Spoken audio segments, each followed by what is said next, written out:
Hello guys, we are back again with a new video. Hi everyone. तो कैसे हैं आप लोग, कमेंट करके बताएं कैसे हैं आप लोग। आज हम क्या देखने वाले हैं? अमित शाह सैवेज मैं ऐसे सर्कुलरिज्म को नहीं मानता। चलिए देखते हैं, और इस वीडियो का लिंक आपको डिस्क्रिप्शन में मिल जाएगा, जाके ये वीडियो जरूर भी देख लेना, उनको भी सब्सक्राइब कर लेना। देखते हैं अमित शाह ने क्या कहा और देखते हैं। हियर वी गो।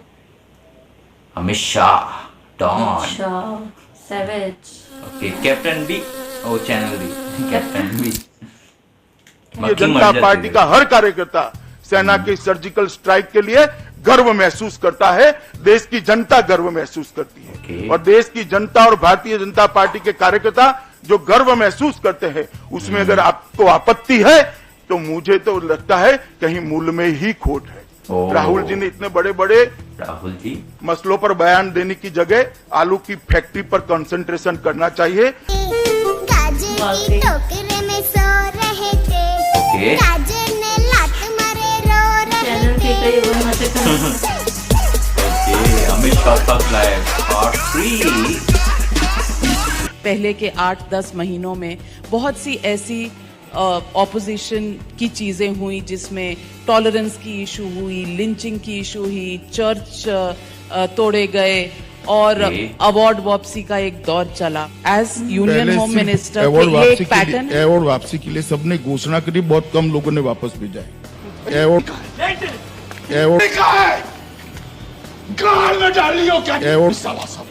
हार से कई बार आदमी सबक लेता है, जाहिर है उस हार से कुछ सबक लिया होगा। क्योंकि आप स्ट्रेटजिस्ट हैं, स्वाभाविक सबक के हिसाब से कोर्स करेक्शन करता है आदमी कि कहाँ चूक हुई और उसके बाद हम रणनीति बदलते हैं। नहीं, सवाल हर हार से सबक लेती है, इसीलिए तो 2 सीट पर हम रह गए थे, वहाँ से पूर्ण बहुमत लेकर आज भारतीय जनता पार्टी की वोट देना अब की बारी, कहते हैं ठोक के ताली, जीतेगा कमल फूल। मैं जब भारतीय जनता पार्टी ज्वाइन किया 1980 में, भारतीय जनता पार्टी बीजेपी, तब हमारी 2 सीटें और सोच समझकर ज्वाइन किया था। और आज मैं इतनी लंबी सफर कर यहाँ का, हमारी एक प्रोफेसर हुआ करती थी इला शाह कर, अंग्रेजी की प्रोफेसर थी। वो कहती थी कि भाई अच्छा बोल लेते हो, अच्छा सोचते हो, ये कहाँ पोस्टर लगाने वाली पार्टी में चले गए।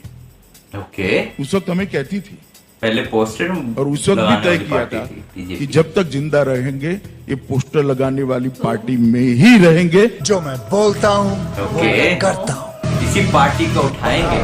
जो मैं नहीं बोलता हूँ वो मैं डेफिनेटली करता हूँ। आपके जरिए से हुकूमत से पूछना चाह रहा हूँ कि ये टेररिस्ट केसेस में सबसे बड़ा प्रॉब्लम है विटनेसेस हॉस्टाइल होते हैं। क्या आपकी सरकार विटनेस प्रोटेक्शन प्रोग्राम शुरू करेगी? International Criminal Court statute sign करेगी? क्या हैदराबाद, मक्का मस्जिद, अजमेर समझौता में अपील क्यों नहीं कर रहे? क्यों डर रहे आप? किसको बचा रहे हैं आप? राजा साहब बोल रहे थे, क्यों खड़े नहीं हुए? उन्होंने काफी इतनी सारी बातें की जो रूल्स के हिसाब से नहीं, हम आराम से सुनते रहे। सुनने की भी आदत डाली ओवैसी साहब, इस तरह से नहीं चलेगा, सुनना पड़ेगा। प्लीज सुनना पड़ेगा यार। चल हट्टी बहन की लोड़ी, चल हट्टी बहन की लोड़ी।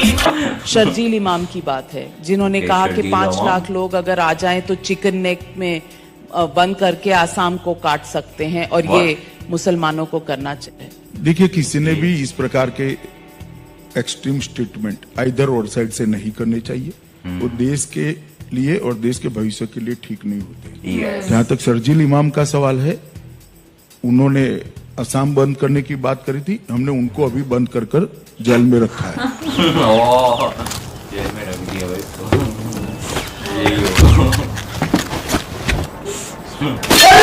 मंगलवार गोभी, बुधवार दूधी, शुक्रवार बैंगन। हमारी सरकार के खिलाफ बहुत सारे लोग बोलते हैं, हम कुछ नहीं करते हैं। व्यक्ति और सरकार के खिलाफ बोलने की सहनशीलता, सुनने की सहनशीलता हमें है, कोई बोलता है तो, मगर देश के खिलाफ अगर कोई बोलता है तो इसको ना सहन करना चाहिए, ना हम सहन करेंगे। अकेला इनकी गांड मार रहा हूँ सालों की, साले मजाक बना के रखते हो, भड़वा समझे क्या? गांड में गोली मार दूंगा। कश्मीर में आपने एक और वादा किया था, और जो आपके घोषणा पत्र में है कि कश्मीरी पंडितों को वापस ले जाएगा, उनकी कॉलोनीज बसेंगी, उनके लिए सिक्योरिटी और घरों का प्रावधान होगा। ये सच्चाई कश्मीरी पंडितों के लिए कब होगी? हम तो जरूर वादा पूरा करेंगे, मगर मेरा देश भर के मीडिया से एक आग्रह है। 5 लाख लोग वहां से भागकर अपनी जान बचाकर आए, हजारों मारे गए, कई महिलाएं अपमानित हुई, अरबों खरबों की संपत्ति छोड़कर भागे हैं, दाने दाने को मोहताज हो गए, आज एक अस्थायी कॉलोनी में रह रहे हैं। इनके लिए कोई आवाज नहीं उठाता, क्योंकि ये सेक्युलरिज्म की व्याख्या में फिट नहीं होता है।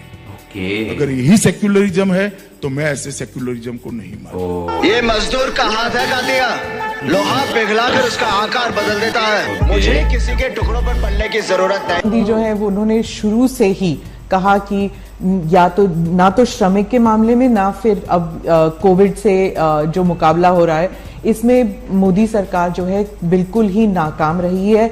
उन्होंने तो सरेंडर का लफ्ज इस्तेमाल किया है आपकी सरकार के खिलाफ कि जीत नहीं सकती आपकी सरकार। कोरोना के खिलाफ भारत सरकार ढंग से लड़ी है। मैं राहुल जी को एडवाइस नहीं दे सकता, उनको एडवाइस देने का काम उनकी पार्टी के नेताओं का है। और मैंने पहले भी कई इंटरव्यू में कहा कि कुछ वक्रदृष्टा लोग होते हैं, उनको सीधी बात भी वक्र दिखाई पड़ती है, क्योंकि तकदीर पे लिखा है। मैं चूतिया हूँ, मेरा दिमाग चूतिया है।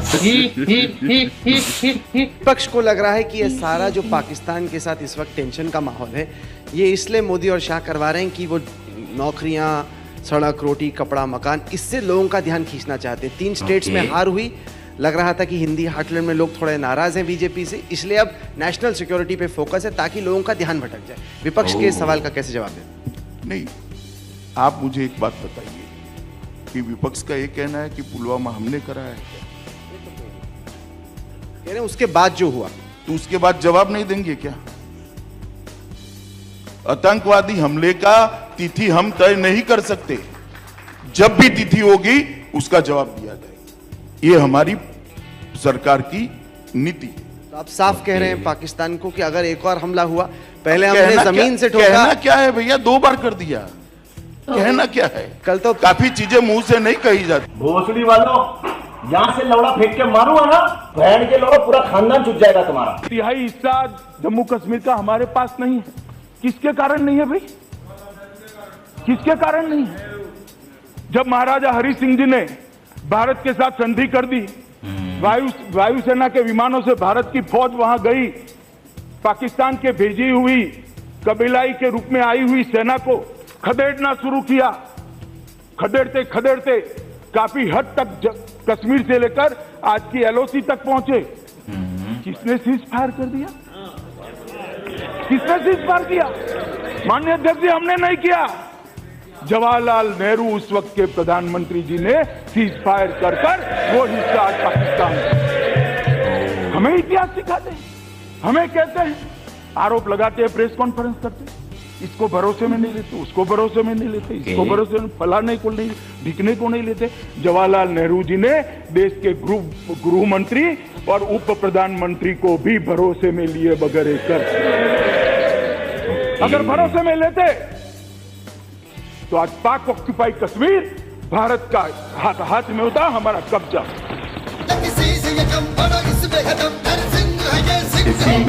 बातों का मेरी ऐसा खौफ पड़ गया, मैंने झाड़ा नहीं खुद मेरा रौब झड़ गया, जिससे सड़ ना सड़े बोलो स्वाहा।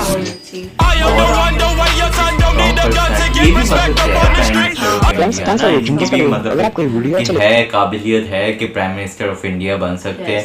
मतलब कि मोदी जी के बाद इनकी बारी आएगी या योगी जी की? आप लोग बताएं। हाँ, योगी जी भी स्ट्रांग है, ये भी स्ट्रांग है, और मोदी जी के बाद अगर किसी की बारी आएगी, मैं कंफ्यूज हूँ। अमित शाह की बारी आ सकती है, अमित शाह की भी आ सकती है क्योंकि वो भी बहुत स्ट्रांग पर्सनैलिटी है, और योगी जी की भी आ सकती है क्योंकि वो भी स्ट्रांग है। और मज़ा आ गया इस वीडियो का, बहुत ही मज़े की वीडियो थी। और आप लोग भी कमेंट करके बताना कैसी लगी वीडियो, कैसा लगा रिएक्शन लाजमी बताना। और चलते हैं नेक्स्ट वीडियो की तरफ, मिलते हैं नेक्स्ट वीडियो में, तब तक अपना ख्याल रखिए।